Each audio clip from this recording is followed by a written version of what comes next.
दोस्तों नमस्कार।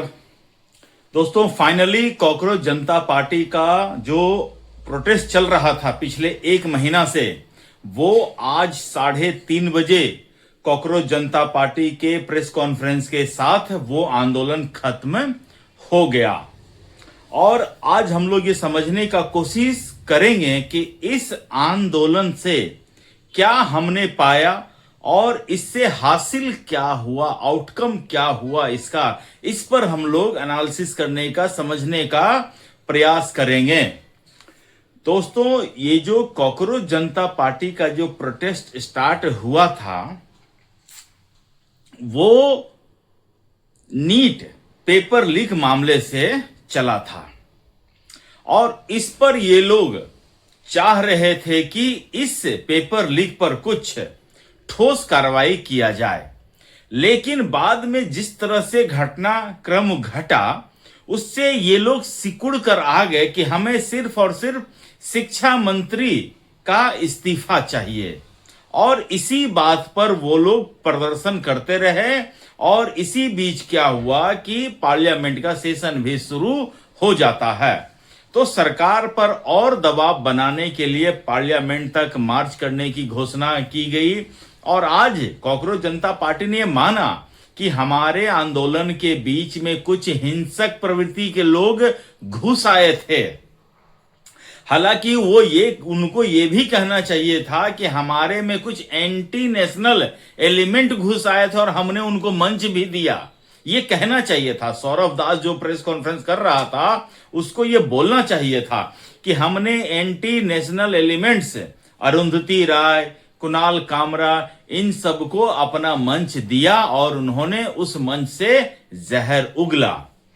खैर, तो इस प्रोटेस्ट से इन लोगों ने क्या पाया? प्रोटेस्ट हुआ, हिंसा हुई, लाठीचार्ज हुआ, सैकड़ों बच्चे घायल होते हैं, सैकड़ों पुलिस वाले भी घायल होते हैं, सीआरपीएफ के जवान भी घायल होते हैं, पैरामिलिट्री फोर्सेस के जवान भी घायल होते हैं,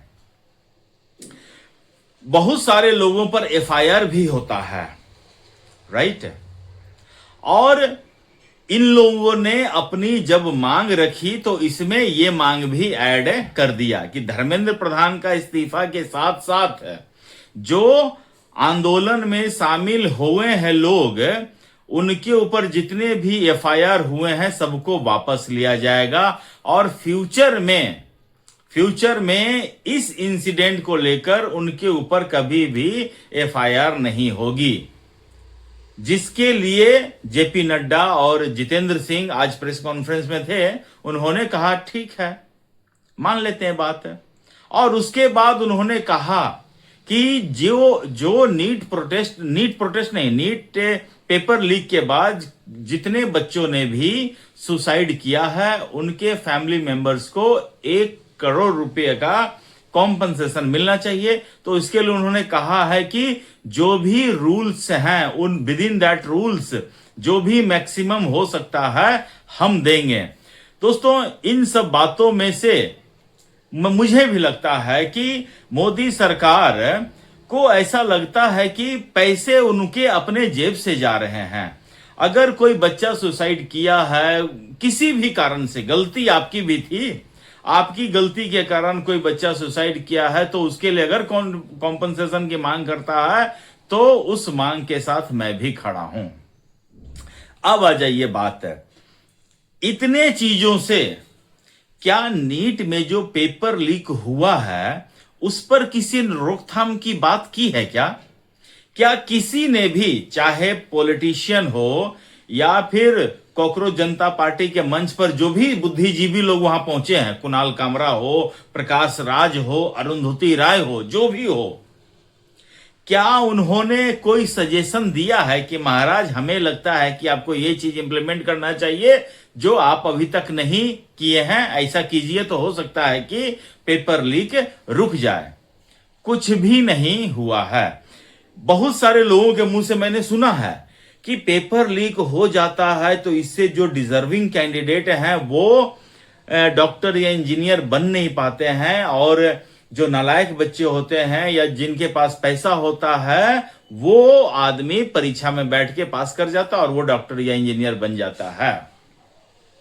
हम भी तो यही कह रहे हैं कि हमारे देश में एक ऐसी व्यवस्था है जिससे 90 नंबर लाने वाला बच्चा कॉलेज नहीं मिलता है उसको, और 40 नंबर वाला, 0 नंबर वाला, नेगेटिव नंबर वाला कॉलेज बैठ जाता है, कॉलेज में मिल जाता है। तो क्या हमें इस पर नहीं सोचना चाहिए? हम बात करते हैं क्वालिटी ऑफ एजुकेशन की, क्वालिटी ऑफ डॉक्टर्स की, क्वालिटी ऑफ इंजीनियर्स की। तो क्या हम ये नहीं सोचना चाहिए कि जो बच्चा एंट्रेंस एग्जाम में 0 नंबर लाया है, निगेटिव नंबर लाया है, वो 90 नंबर से होशियार कैसे हो सकता है? मुझे तो समझ में नहीं आता है कि कौन ऐसा बच्चा है, अगर आप एक जनरल के कैंडिडेट को दिन भर आप धूप में खड़ा रखिए साल भर तक और उसको एग्जाम में बिठा दीजिए, वो ओका बोका करके नंबर ले आएगा, राइट? 0 नंबर और नेगेटिव नंबर का तो सवाल ही नहीं है। और आप ऐसे बच्चों को डॉक्टर, इंजीनियर और आईएएस, आईपीएस सब बना देते हैं, सब बना देते हैं महाराज, और फिर कहते हैं पुल क्यों गिर रहा है। जब ऐसे ऐसे अगर इंजीनियर्स या डॉक्टर्स बनेंगे तो पुल तो गिरेगा ही ना भैया। इलाज में लापरवाही होगा ही ना भैया। कहां से ऐसे क्वालिटी डॉक्टर्स मिलेंगे, राइट? तो इस आंदोलन से मुझे लगता है कि अपोजिशन की पार्टियों को जो थोड़ी बहुत खुशी मिली है, इसके अलावा कुछ भी आउटकम नहीं हुआ है। राहुल गांधी को मैं देख रहा हूं, बड़े खुश हैं कि धर्मेंद्र प्रधान का इस्तीफा हो गया, छात्रों की जीत है, अब सरकार को हटाना है। सरकार तुम्हारे पिताजी ने नहीं बनाई है राहुल गांधी, यह सरकार जनता ने चुनकर बनाई है, तुम हटा नहीं दोगे, राइट? और धर्मेंद्र प्रधान का इस्तीफा हुआ है तो सिर्फ और सिर्फ मोदी की गलतियों के कारण, राइट?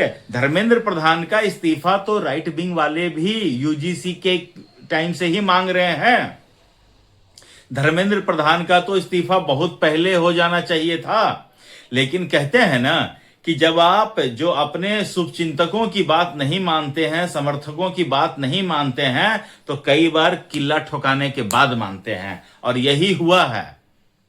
जब हम लोगों ने यूजीसी के खिलाफ धर्मेंद्र प्रधान का इस्तीफा मांगा था, एजुकेशन सिस्टम में बहुत सारी खामियां थी, उनमें हम लोगों ने धर्मेंद्र प्रधान का इस्तीफा मांगा था, तो मोदी इग्नोर करके चल रहे थे। इन लोगों को कौन सुनता है? सुने ना, जब ठुकैया हुआ, जब किला गड़ाया, सुने ना, इस्तीफा दिए ना धर्मेंद्र प्रधान। यही आप अगर इससे पहले कर लिए होते तो आज कुछ बात अलग रहती। खैर, तो राहुल गांधी खुश हैं। अरविंद केजरीवाल तो ऐसे खुश हो रहा जैसे उसके घर में बच्चा हुआ है। दोस्तों, ये पूरा आंदोलन जो है is scripted by Arvind Kejriwal, directed by Arvind Kejriwal, produced by Punjab government. Arvind Kejriwal को पता है कि पंजाब में उसकी सरकार जाने वाली है। जो अरविंद केजरीवाल खुद अपने स्टेट में पेपर लीक को नहीं रोक पा रहा है, जो अरविंद केजरीवाल खुद अपने स्टेट में छात्रों के ऊपर लाठीचार्ज करवा रहा है, जो अरविंद केजरीवाल जेल जाने के बाद भी अपने सीएम पोस्ट से इस्तीफा नहीं देता है, वो बेशरम, बेहाया, क्रिमिनल, अपराधी केजरीवाल किस मुंह से धर्मेंद्र प्रधान का इस्तीफा मांग रहा था, ये मेरी समझ से परे है। दोस्तों, आपको अगर है पता तो आप मुझे कमेंट करके बताइए। एनीवे, तो ये सारा चीज जो है अरविंद केजरीवाल द्वारा रचा गया, बसाया गया, ताकि पंजाब में जो उनका जो मिस गवर्नेंस है उस पर से ध्यान हटा के अभी सारा का सारा फोकस सेंटर में कॉकरोच जनता पार्टी है। और अभी कुछ भी चीज पर चर्चा नहीं हो रही है। कुछ दिन पहले तो चर्चा भी चल रही थी कि इतने सांसद टूट रहे हैं, वहां जा रहे हैं, वहां जा रहे हैं। कुछ दिन तक तो इस मुद्दे से लोगों का ध्यान हटा। लोग कुछ कम से कम पॉजिटिव बात कर तो रहे हैं कि एजुकेशन में सुधार होना चाहिए, लेकिन इतना बड़ा आंदोलन हो गया बिना किसी ठोस प्रयास के। उन लोगों ने कहा है कि हम लोगों ने 5 पॉइंट चार्टर दिए हैं और 4 वीक्स के बाद फिर से हम लोग मुलाकात करेंगे। लेकिन जब जो रियल स्टूडेंट्स हैं उनसे जब मिले ही नहीं, उनसे बात ही नहीं किए, उनके क्या प्रॉब्लम्स हैं वो लिखे ही नहीं कहीं पर, तो आप एड्रेस करोगे क्या घंटा? तो ये सारा चीज जो है बिल्कुल बेकार है, बकवास है। और जो रियल इश्यूज हैं आज के समय में भी वही इशू एज इट इज रह गया। तो फिर इस आंदोलन से हमने पाया क्या? इन शॉर्ट हमने कुछ भी नहीं पाया। हम सिर्फ 2-4 लोगों के नाम जो भूल चुके थे वो फिर से याद आ गए, कुछ लोगों के नए नाम याद ऐड हुए हैं। अभिजीत दीपिके, इनका नाम इससे पहले कोई नहीं जानता था। सौरभ दास, इनका नाम कोई नहीं जानता था। विजेता दहिया, इनका नाम कोई नहीं जानता था।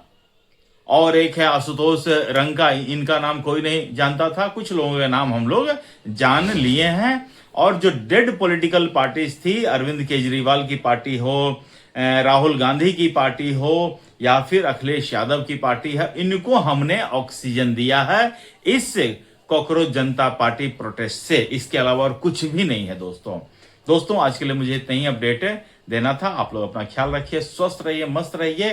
तब तक के लिए नमस्कार, जय श्री राम।